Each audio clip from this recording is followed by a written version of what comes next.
pemirsa, terima kasih masih setia dalam program Lentera Islam. Mengkaji Islam untuk kehidupan yang lebih sempurna. Kita tetap akan melanjutkan pembahasan kita, tapi kita di segmen tidak. Di segmen 3 kan. Baik, kita akan lanjut nih pembahasan yang tadi kita terpotong. Baik Ustadz, kita lanjut pembicaraan kita nih Ustadz. Kan tadi kita sudah bicara tentang puasa adalah ibadah yang istimewa. Istimewa. Nah, tapi misalkan nih Ustadz, kita sudah qadarullah sudah mencapai keistimewaan tersebut nih Ustadz. Kita udah lewatin bulan Ramadan dan sholat Idul Fitri.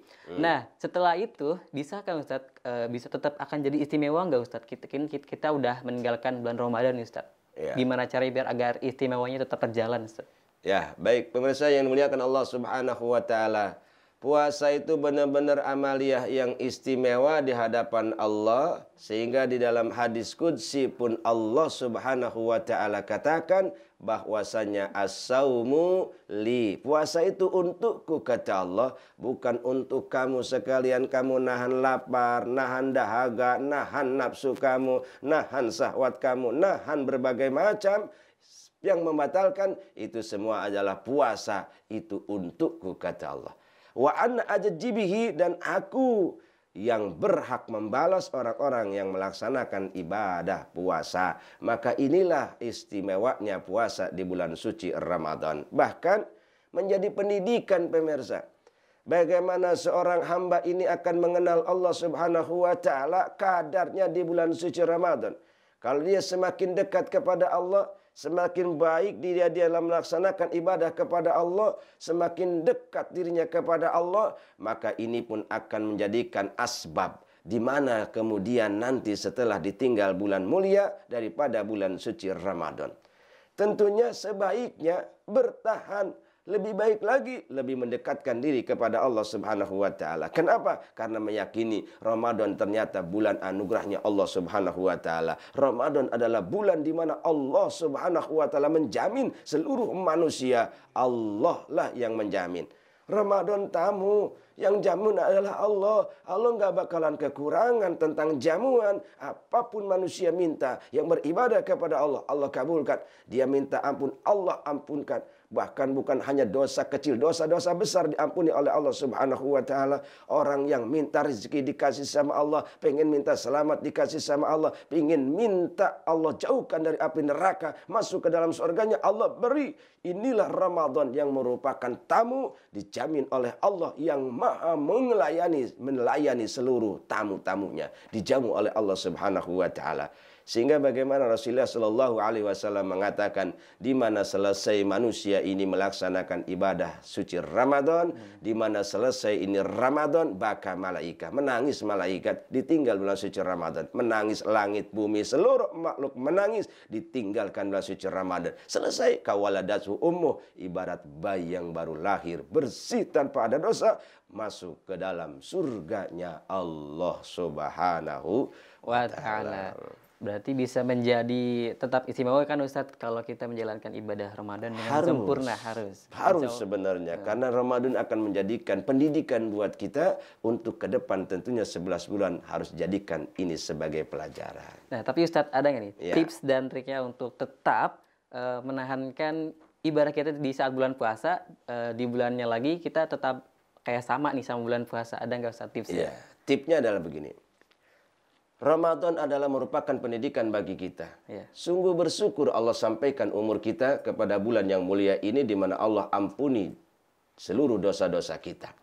Yang kedua, takutnya kita tidak berjumpa lagi dengan yang namanya Ramadan, bulan ampunan ini. Maka jadikan Ramadan ini akan sangat istimewa di dalam kehidupan kita. Begitupun kehidupan yang akan datang ke depan, takutnya kita tak berjumpa lagi dengan bulan ini. Maka setiap hari-hari menuju kepada bulan Ramadan yang akan datang akan diwarnai dengan ibadah-ibadah kepada Allah Subhanahu wa taala. Hidup ini hanya sementara, hidup tempat ujian. Kita akan menuju kepada Allah Subhanahu wa taala. Masya Allah Ustadz. Dari pertanyaan yang sudah saya tanyakan kepada Ustadz, dari awal sampai sekarang, kesimpulan Ustadz yang bisa kita tarik dari pembahasan pada kali ini Ustadz. Iya. Baik pemirsa yang dimuliakan Allah Subhanahu wa taala, puasa adalah ibadah yang istimewa. Kenapa Allah Subhanahu wa taala jadikan ibadah puasa ini istimewa? Lantaran ayat yang bertalian atau perintah Allah melaksanakan ibadah puasa ini diawali dengan kutiba. Kita lihat ayat-ayat perintah Allah, amaliyah ibadah, syariat agama Allah yang dibawa oleh baginda Rasul, yang diawali dengan bahasa kutiba firman Allah, itu menandakan amaliyah di dalamnya adalah amaliyah yang istimewa. Yang pertama Allah Subhanahu wa taala katakan kutiba alaikumul qisas. Enggak bakalan berani orang melaksanakan qisas kalau seandainya dia ini tidak memiliki keimanan kepada Allah bahwa ini dunia hanyalah tempat ujian daripada Allah Subhanahu wa taala. Kelak kebahagiaan di akhirat. Itu adalah untuk orang-orang yang melaksanakan syariat agama Allah. Yang kedua kita lihat ayat lain pemirsa. Kutiba alaikumul qital. Berjihad di jalan Allah itu luar biasa. Membutuhkan keberanian, kekokohan, kegigihan, keberanian, keimanan yang kuat. Lantaran apa? Kita akan berhadapan dengan musuh. Kalau bukan kita yang menang maka kita akan terbunuh. Tapi terbunuhnya di situ syahid. Di situ dihukumi jihadnya adalah merupakan mati syahid. Sehingga balasannya daripada Allah yakni adalah surganya Allah. Begitupun pemirsa, ayat yang memerintahkan untuk kita melaksanakan ibadah puasa. Allah katakan kutiba alaikumusiyam, diwajibkan atas kamu sekalian berpuasa. Ini adalah menandakan puasa itu amalan-amalan yang sangat istimewa di hadapan Allah Subhanahu wa taala.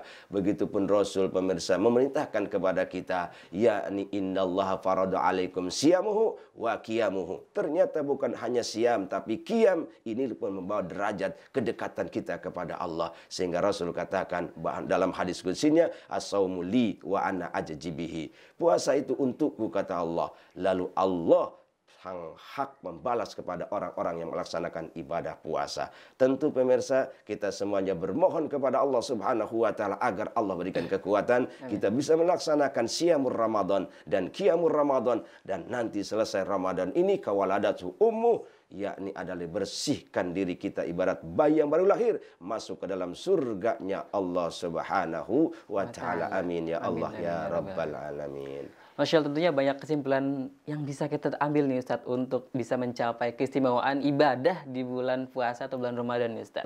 Semua kita semua bisa menjadikan ibadah di bulan puasa ini menjadi yang keistimewaan buat kita sendiri Ustadz. Amin, amin. Baik pemirsa Lentera Islam dimanapun Anda berada, kesimpulan tadi sekaligus mengakhiri perjumpaan kita pada episode kali ini. Semoga kita bisa menjalankan ibadah puasa ini dengan sempurna dan menjadi istimewa terutama untuk kita semuanya. Dan kita bisa menyambut bulan Syawal dengan penuh kesempurnaan. Saya Muhammad Kemal Adis dan Ustadz Iwan Andalusi pamit undur diri. Terima kasih. Wabillahi taufiq wal hidayah. Wassalamualaikum warahmatullahi wabarakatuh. Masih kisah.